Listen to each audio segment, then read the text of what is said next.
and ESPN's senior national correspondent, Sal Paolantonio, author of 5 books, 26 Super Bowls he has covered, and a member of the Pro Football Hall of Fame Selection Committee. He's also the host of the NFL Matchup Show for 20 seasons and has been a part of the NFL coverage on ESPN since 1995. And he has been a part of Sal Pal Fridays here on 97.3 ESPN on the Boardwalk Honda Hotline for, I want to say, about 6 seasons now. And he joins me here on the Sports Bash. Hey, Sal Pal, how are you? Mike, thanks for having me on the show. I wouldn't miss a Sal Pal Friday on the Mike Gill Show. How are you on this beautiful Mother's Day weekend? Friday is always good. Mother's Day weekend is always such a really festive weekend in my household. You know, we really go big and celebrate it big. So happy Mother's Day to everybody out there. Yes, all the mothers out there, a happy Mother's Day from there, Sal Pal, and here, yours truly. You're right, it is Mother's Day weekend, so remember, everybody, do something nice for Mom. We're actually having a little backyard barbecue for Mom and my sister, and the boys are coming over, so we're going to keep it in the backyard, which we haven't been able to do for a while, but it feels like things are turning around. I guess, Sal Pal, are things turning around for the Philadelphia Eagles after draft day? Do we feel that things have Howie Roseman said last week that in 2016 they said it was going to take us 5 years and we turned it around in 12 months. So do we feel that they are quicker to respectability, or are they still far away? Well, I think the biggest difference is that they went up and got what they thought was the franchise quarterback in Carson Wentz, and they had the nucleus of a team there that was young and vibrant, especially on the offensive and defensive line. So those guys like Fletcher Cox, Brandon Graham, and Lane Johnson, and of course a healthy Jason Peters. Those were all really important. Jason Kelsey, those were really important linchpins of that Super Bowl team. And those guys are either retired or older, coming off injuries. So I think it'll be tougher. I do think it'll be tougher. I think one of the things that people have looked at with the way Howie Roseman has built and rebuilt the team is always from the inside out. But this year they took a real big chance on a guy who could be major boom or major bust in Landon Dickerson at that second pick. For one, am impressed by all the accolades that come out of Alabama and elsewhere about Dickerson's leadership ability. And, for the matchup, we really studied him.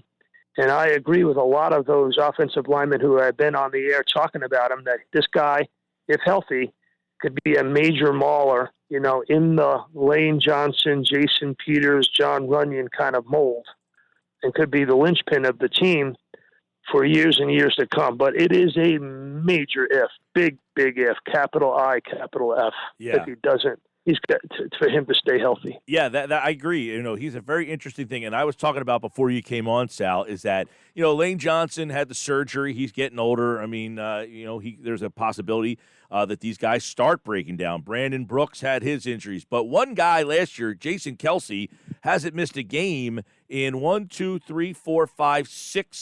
7 out of 8 years. He has played all 16 games. And you wonder, at what point does that catch up to him? And he's the guy that misses a chunk. So it almost felt like they had to do something and get an offensive lineman, even though that is, a lot of people think that's a boring pick. You said it. The Eagles stuck to their guns. And you told us 2 weeks ago is that they feel that they're closer inside that building to this division than maybe others do. And to do that, they got to go back to their roots. And they drafted a lineman on offense, and they drafted 2 defensive tackles and a defensive end. Yeah, that's what they do, and that's Howie Roseman's mantra. And I get it, and it worked the first time. But the first time that it worked, when they won the Super Bowl, A, they had Carson Wentz go on an MVP tear and win 11 games, and then B, Nick Foles turned into Obi-Wan Kenobi. So, there was a little bit of magic in that Super Bowl. We can all agree on that. I think there was a book written about that, by the way. Sal Paolantonio wrote that book, and he is here with us here on a Sal Pal Friday. Let me ask you about the way this Zach Ertz thing is kind of going and where it could end? I mean, do we feel that Ertz is it a fait accompli that he's gone? Are they just at the point where they say nobody gave us what we wanted, so we'll just keep him? How do you see that happening? I think it will come down to whether or not they can figure out a trade partner, be a team lose a tight end. But I don't think they're just going to give him away. One and two, if Zach Ertz proves that he's worthy of remaining on the roster, Zach Ertz stay on the roster. I mean, is it clear that his skill is declining? Sure, you look at numbers, you look at the film. He's not the player that was, in my opinion, one of the best tight ends in football during the year that they won the Super Bowl, and he made those miraculous catches during the Super Bowl against the Patriots. He's not the same player, but I don't think he's somebody you just willy-nilly discard. And, if there was a market for him, he would have already been traded, but it looks like there isn't.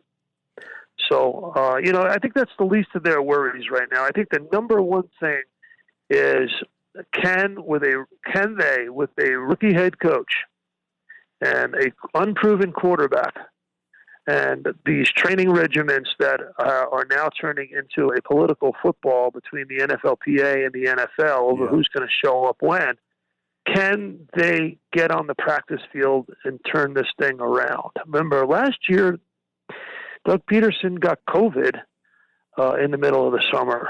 And, that was a major setback, and they did everything via Zoom. Then this year, you have a rookie head coach with an unproven quarterback and guys coming back from injury. You just don't know what you're going to have. And I think that's going to be a big issue for some of these teams, Mike, that have rookie head coaches and unproven quarterback play. And for the Eagles, they're right in the middle of that. They sure are. Sal Paolantonio, Sal Pal Friday. Howie, one of the other things that he said that stood out to me, not stood out, but they didn't get a corner in this draft until the fourth round. So he essentially, Sal, stuck to the board is what they're saying. We didn't have a corner ranked high enough to take, so we didn't take one. But he did tell the story about, hey, in 2017, in August, we were in Green Bay, we needed a corner, and we traded for one. That sounds easy to do in hindsight, but is it that easy in today's game to just say, hey, I want to go get a starting corner, I'll go trade for one in August? Well, listen, they should have taken a corner in the second round. They should have taken Asante Samuel Jr. Absolutely. No question. They probably could have traded down a couple of picks and still got him. Well, he went at 47. Yeah, they should have taken him. They needed to take a corner in the second round. There's no question in my mind. Right now, they're going to have Avonte Maddox line up opposite Darius Slay, and they're going to have a big hole at the slot corner position. And it's a big issue because the new defensive coordinator is going to run a cover 2 defense, and you're going to need corners that cover. It's a cover 2 defense. The corners have to cover. Well, I will say this, going back to our conversations leading up to the draft, if you draft for need, you'll need a new job. So yeah, I get it. But, the guy was sitting there, and you took a major flyer right on an offensive lineman that, is a huge gamble. And if you're saying to me that you need a replacement for Jason Kelsey eventually, then you drafted for need when you took Dickerson. Friday, we spoke last week. Friday night was the video that went viral. Now, the team has come out now. Tom Donahue spoke to your friend Chris Mortensen, or somebody spoke for him to Chris Mortensen, said not a big deal, thought it was one of the best run drafts in my 10 years here.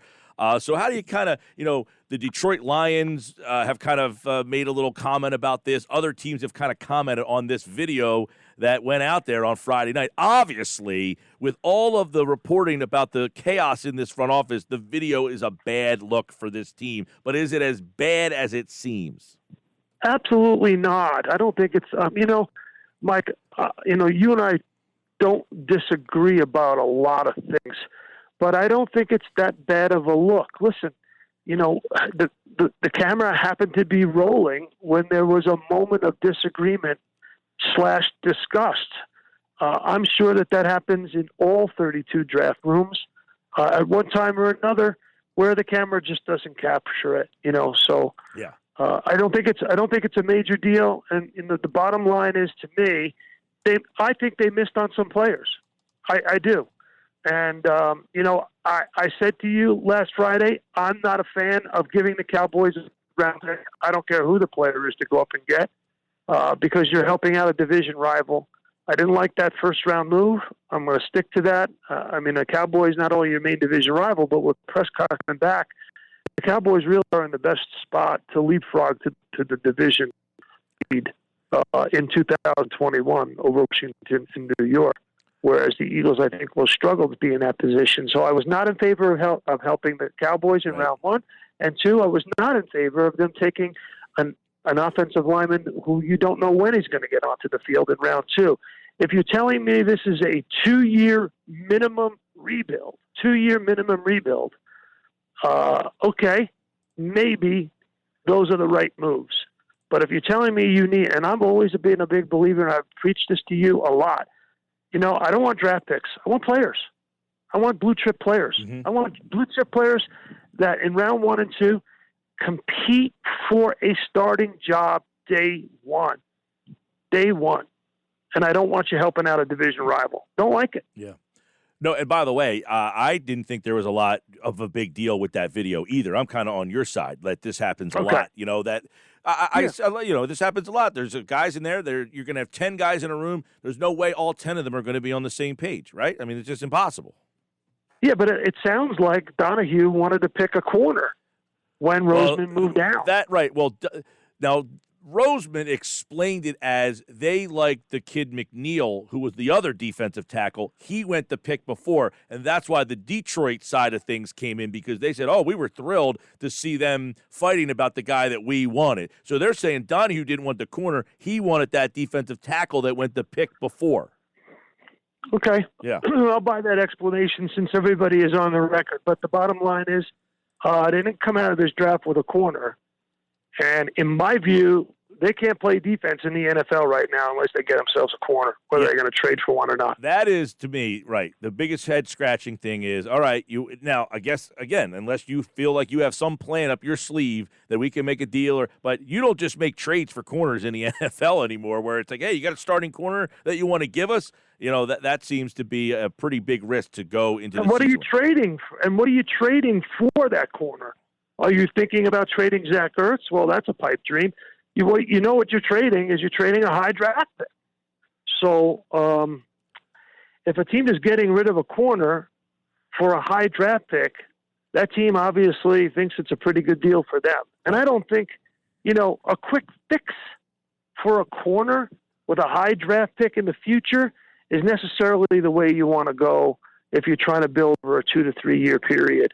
But if you think that, right away that you're going to compete for the division title in 2021, so actions will speak louder than words based on what they do this spring or summer from the cornerback position. Well, just to to me, it's a very risky hole in their defense, I think. Yeah, that's the one thing I leave a little disappointed about, is that hole is still not wide. It is gaping at the opposite corner. And by the way, Slay wasn't all that special last year either. So it's not like, hey, you got this great guy. He was okay, not as good as advertised, and he's 30 years old now. So you're not even guaranteed to have a guy on the other side that's playing at a high level.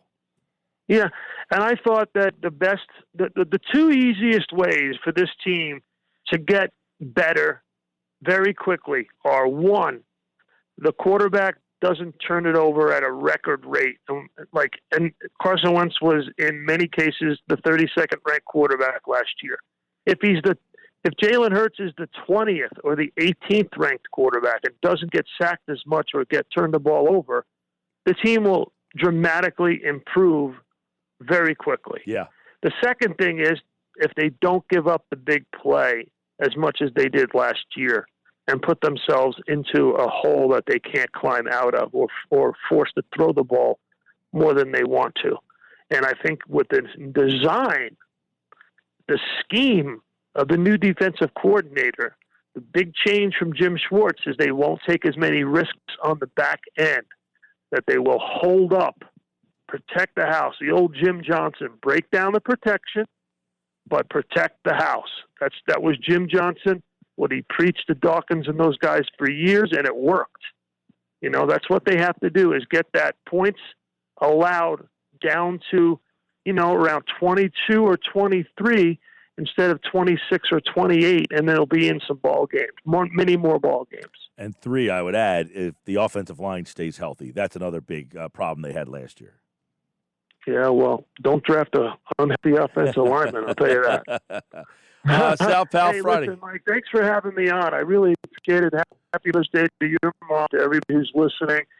There's a lot of, your show goes all the way down to Maryland, all the way up the Jersey Shore. I hear from people all the time.